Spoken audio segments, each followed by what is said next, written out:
43 millions en 1955, les Français sont aujourd'hui 49 millions, alors que 1965 s'achève.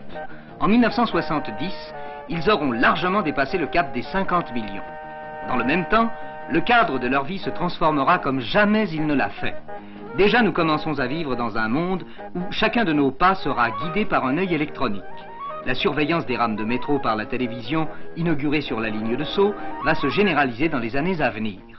Le métro sans conducteur est pour demain. De véritables robots pilotes sont prêts à prendre en charge l'acheminement des voyageurs. La circulation de surface n'échappe déjà plus à l'électronique.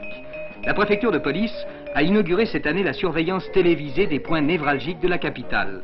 En 1970, Paris vivra à l'heure de la circulation presse-bouton. La rédaction des adresses sur les enveloppes aura 7 aspects. Ainsi l'exigeront les robots qui se chargeront de trier le courrier. Quant à la tondeuse à gazon sur coussin d'air, elle est à la veille d'envahir les jardins de banlieue. C'est une véritable plongée dans le monde moderne qui s'opère actuellement. Le monde change rapidement. Et ce qu'il y a de plus remarquable, c'est que le changement apparaît maintenant aux Français, non pas comme l'abandon d'un passé, mais comme la construction d'un avenir. Et précisément, nos plans ont pour but d'aider à cette construction. On peut d'abord dire que le niveau de vie moyen des Français aura augmenté de 40 à 50%. Le deuxième trait significatif, c'est le développement des équipements collectifs. Il faut faire face à l'explosion scolaire, d'où la nécessité d'écoles, d'universités. Il faut construire des routes en face du parc croissant d'automobiles. Et là, cette catégorie d'investissement progressera de plus 125% pendant ces 10 ans. Cela veut donc dire qu'elle fera plus que doubler. Le nouvel hôpital de Marseille-Nord est un exemple des hôpitaux modernes qui poussent actuellement en France.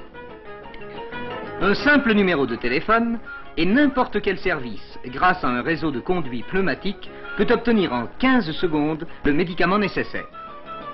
Mais la grande révolution hospitalière est ailleurs. L'utilisation notamment d'un circuit de télévision en couleur permet désormais d'intégrer en quelque sorte la faculté à l'hôpital, qui devient ainsi un centre de la science médicale appliquée. Autre fait significatif de ces dernières années, un peu partout sur le territoire, on a vu surgir des bâtiments scolaires et universitaires à la mesure d'une population d'élèves qui dépasse maintenant les 11 millions. Le cadre même des études supérieures est en voie de révolution. Une université à l'américaine va s'édifier près d'Orléans.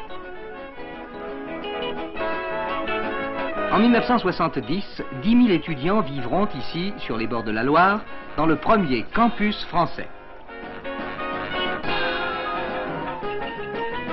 Signe des temps aussi, l'importance prise par les femmes dans la vie active du pays. D'ici 1970, le nombre des femmes ingénieurs, mathématiciennes, électroniciennes se sera multiplié. Et elles ont même prouvé lors de la dernière guerre que le métier des armes ne saurait leur être étranger. Leur rôle ne fera que grandir dans les années qui viennent. La France de grand-maman a vécu. En ce qui concerne les années à venir, les Françaises trouveront devant elles toutes les voies ouvertes.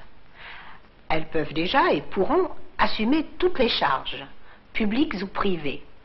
Il n'est même pas impensable d'imaginer que l'une d'elles, un jour, sera présidente de la République. Que dire du cadre de notre vie? Paris en tête, les villes françaises bondissent littéralement vers le ciel. Cependant que leur sous-sol s'enfonce de plus en plus profondément. Grâce au métro express, les Parisiens de 1970 traverseront Paris sous les Champs-Élysées à 120 km/h. Le boulevard périphérique aura ceinturé complètement la ville. À chaque porte, les énormes chantiers actuels seront terminés. Ils auront donné naissance à des échangeurs géants, nœuds de route vertigineux.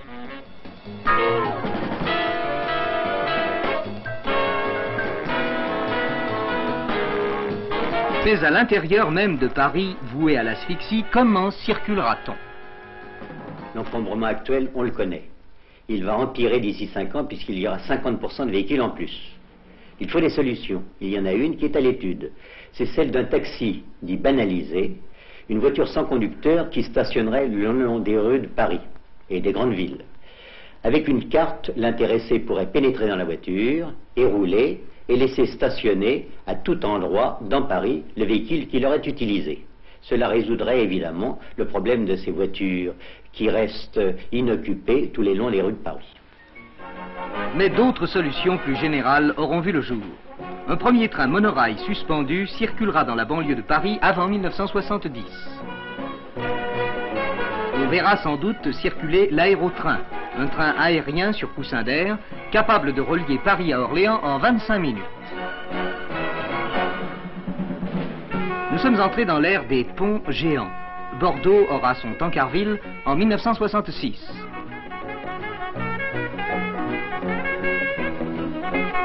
Relié au continent par un ouvrage de près de 3 km, Oléron ne sera plus uni. 1970, le temps où l'on verra enfin commencer la civilisation des loisirs. Dans le domaine des vacances, de la Camargue à l'Espagne, 160 km de côte seront déjà à moitié aménagés. Capacité dans 10 ans, 10 millions de vacanciers. 1970, la France sera une grande dévoreuse d'énergie. De pétrole tout d'abord. Et le gigantesque complexe de Fos pourra recevoir 50 millions de tonnes d'hydrocarbures par an. Mais on a déjà prévu la relève par la matière première énergétique numéro 1 de l'avenir. L'uranium pur, fabriqué à Cadarache, ne sera plus un monopole des grands.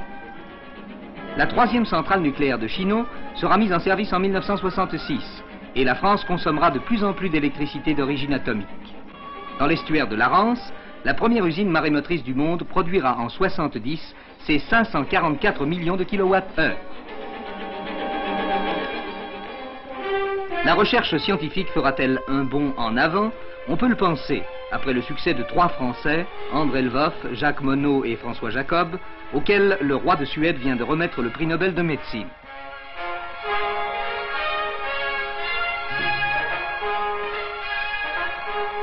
Leurs découvertes sur les mécanismes régulateurs des cellules pourront profiter aux recherches sur le cancer, auxquelles la création d'un institut international va justement donner un coup de fouet. Le cancer étant un fléau mondial, il est logique de l'attaquer à l'échelle mondiale. C'est le rôle du Centre international de recherche sur le cancer, fondé sur l'initiative du général de Gaulle et grâce aux efforts soutenus de M. Marcellin, ministre de la Santé.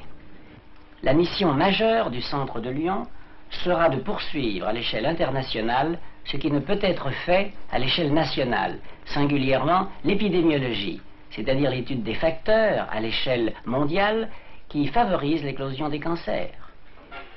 En 1970, le four solaire en construction à Odeillo aura donné à la France un instrument remarquable. Les rayons solaires produiront au foyer du grand miroir central une température de 3500 degrés permettant de fabriquer des matières premières de synthèse qu'il est impossible d'obtenir autrement. 1970, la distance entre Paris et New York ne sera pas loin d'être réduite à 3 heures avec le vol inaugural de l'appareil franco-anglais Concorde. Le récent succès de Diamant laisse espérer que la France participera activement à la conquête spatiale et que cette conquête, comme aux États-Unis, ouvrira d'immenses perspectives à notre industrie. 1960-1970. La France aura sans doute plus changé en 10 ans qu'en un siècle auparavant. Et après 70, que nous réserve par exemple l'an 2000? Quels seront les problèmes? La science-fiction nous prédit que la grande question sera sans doute celle des rapports de l'homme avec les robots.